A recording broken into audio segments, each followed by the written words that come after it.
नमस्कार, ये आकाशवाणी शिमला है। अब आप प्रभा शर्मा से प्रादेशिक समाचार सुनिए। आज के मुख्य समाचार। अखिल भारतीय पीठासीन अधिकारियों का 2 दिवसीय शताब्दी वर्ष सम्मेलन आज शिमला में संपन्न। केंद्रीय सूचना व प्रसारण मंत्री अनुराग ठाकुर ने सदनों में बढ़ती अनुशासनहीनता पर जताई चिंता। लोकसभा अध्यक्ष ओम बिरला ने कहा, दल बदल कानून पर पीठासीन अधिकारियों के सम्मेलन में नहीं बन पाई सहमति। और मुख्यमंत्री ने चंबा जिले में किए 103 करोड़ रुपए की विकास योजनाओं के उद्घाटन व शिलान्यास। अब समाचार विस्तार से। अखिल भारतीय पीठासीन अधिकारियों का 2 दिवसीय शताब्दी वर्ष सम्मेलन आज शिमला में संपन्न हुआ। समापन समारोह की अध्यक्षता प्रदेश के राज्यपाल राजेंद्र विश्वनाथ आर्लेकर ने की।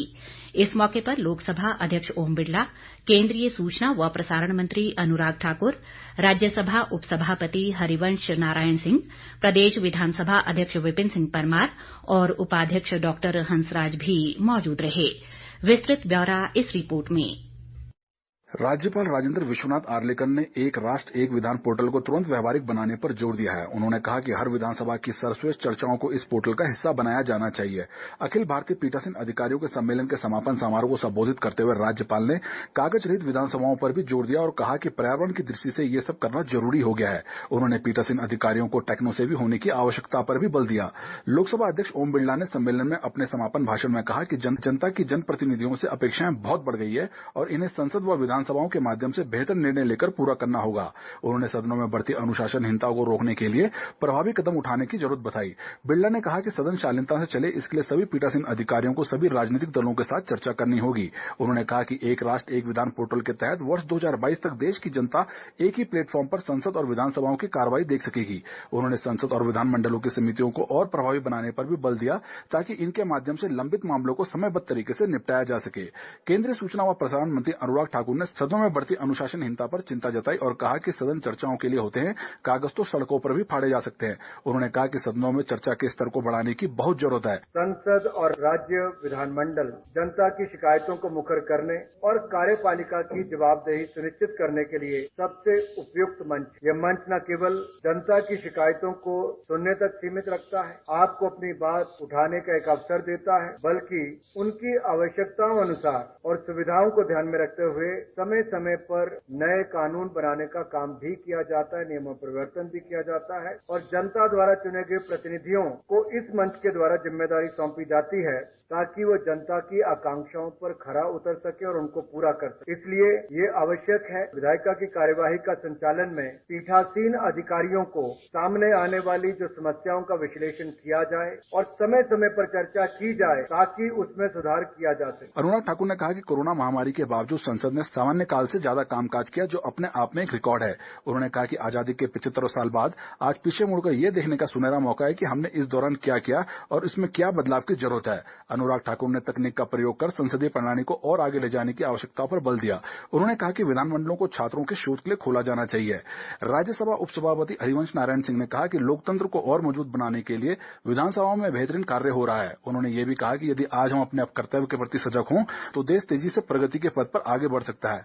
प्रदेश विधानसभा अध्यक्ष विपिन सिंह परमार ने कहा कि हिमाचल प्रदेश विधानसभा ने श्रेष्ठ परंपराओं को आगे बढ़ाने का सफल प्रयास किया है। विधानसभा उपाध्यक्ष डॉक्टर हंसराज ने सम्मेलन में आए पीठासीन अधिकारियों का आभार जताया और यहां से मधुर स्मृतियां ले जाने का आह्वान किया। संजीव सुंदरियाल, आकाशवाणी समाचार, शिमला। लोकसभा अध्यक्ष ओम बिरला ने कहा है कि दल बदल कानून पर पीठासीन अधिकारियों के सम्मेलन में सहमति नहीं बन पाई है। ऐसे में इस कानून को फिर से चर्चा के लिए लाया जाएगा। बिरला आज शिमला में पीठासीन अधिकारियों के अखिल भारतीय सम्मेलन के समापन के बाद एक पत्रकार वार्ता को संबोधित कर रहे थे। उन्होंने कहा कि दल बदल कानून को लेकर सीपी जोशी कमेटी की रिपोर्ट पटल पर विचार के लिए रखी गई, लेकिन इस पर पीठासीन अधिकारियों में कोई एक राय नहीं बन सकी। लोकसभा अध्यक्ष ने कहा कि पीठासीन अधिकारियों के सम्मेलन में 11 संकल्प पारित किए गए। इसके तहत संसद द्वारा एक मॉडल नियमावली बनाने का निर्णय हुआ। इस नियमावली को देश के सभी विधानमंडलों में लागू किया जाएगा। ये नियमावली इसलिए तैयार की जाएगी ताकि विधानमंडलों की कार्यशैली को सुचारू बनाया जा सके और इसमें एकरूपता लाई जा सके। उन्होंने कहा कि सम्मेलन में चुनी हुई लोकतांत्रिक संस्थाओं के लिए भी संसद द्वारा नियमावली का एक मॉडल तैयार करने का निर्णय लिया गया। विधानमंडल राज्य सरकारों के साथ इस मॉडल पर चर्चा कर इसे अपने अपने राज्यों में लागू करेंगे। उन्होंने ये भी कहा कि बेहतरीन कार्य कर रही विधानसभाओं और विधान परिषदों को पुरस्कृत करने के लिए नियम तय किए जाएंगे।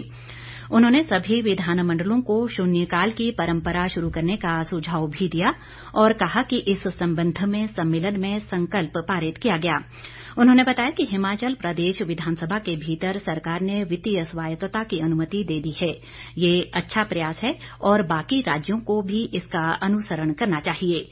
लोकसभा अध्यक्ष ने ये भी कहा कि संसद अपने परिसर से बाहर ई विधान अकादमी नहीं बना सकती, इसलिए हिमाचल प्रदेश सरकार को तपोवन स्थित विधान भवन को ई अकादमी में बदलने के लिए मामला संसदीय कार्य मंत्रालय से उठाना चाहिए।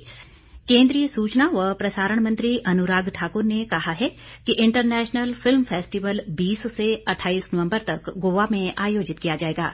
इस फेस्टिवल में पहली बार OTT प्लेटफॉर्म भी भाग लेगा। सम्मेलन के दौरान अभिनेत्री हेमा मालिनी और गीतकार प्रसून जोशी को Indian personality of the year award से नवाजा जाएगा। इस बार सत्यजीत रे अचीवमेंट अवार्ड 2 अंतर्राष्ट्रीय प्रतिभाओं मार्टिन सिरकोसी और स्टीवन संजाबी को दिया जाएगा। उन्होंने कहा कि इंटरनेशनल फिल्म फेस्टिवल के लिए आजादी के अमृत महोत्सव के तहत 75 क्रिएटिव माइंड्स को चुना गया है, जिन्हें केंद्र सरकार के खर्च पर इस फेस्टिवल में लाया जाएगा। इन छात्रों को मास्टर क्लासेज में भाग लेने का मौका भी दिया जाएगा। इस बीच केंद्रीय मंत्री अनुराग ठाकुर का प्रदेश भाजपा मुख्यालय पहुंचने पर पार्टी अध्यक्ष सुरेश कश्यप, महामंत्री त्रिलोक जम्वाल और कार्यकर्ताओं ने जोरदार स्वागत किया। पार्टी मुख्यालय के दौरे के दौरान अनुराग ठाकुर ने जहां कार्यकर्ताओं के साथ मुलाकात की, वहीं जन समस्याएं भी सुनी।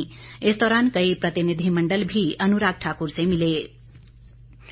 मुख्यमंत्री जयराम ठाकुर ने आज चंबा जिले के अपने 1 दिवसीय दौरे के दौरान 103 करोड़ रुपए की विकास योजनाओं के उद्घाटन व शिलान्यास किए।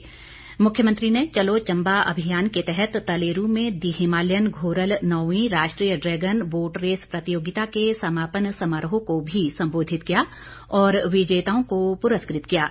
मुख्यमंत्री ने इस मौके पर डलहौजी में राजकीय महाविद्यालय खोलने की घोषणा भी की।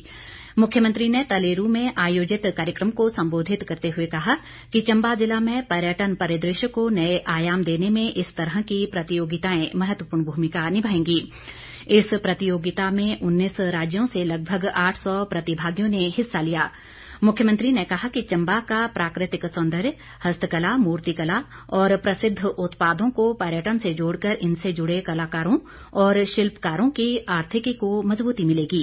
उन्होंने कहा कि चंबा रूमाल आज अंतर्राष्ट्रीय स्तर पर अपनी पहचान बनाने में सफल रहा है, जो प्रदेशवासियों के लिए गर्व की बात है।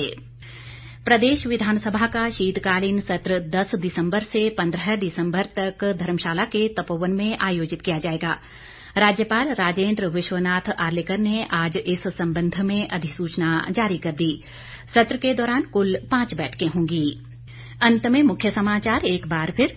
अखिल भारतीय पीठासीन अधिकारियों का 2 दिवसीय शताब्दी वर्ष सम्मेलन आज शिमला में संपन्न।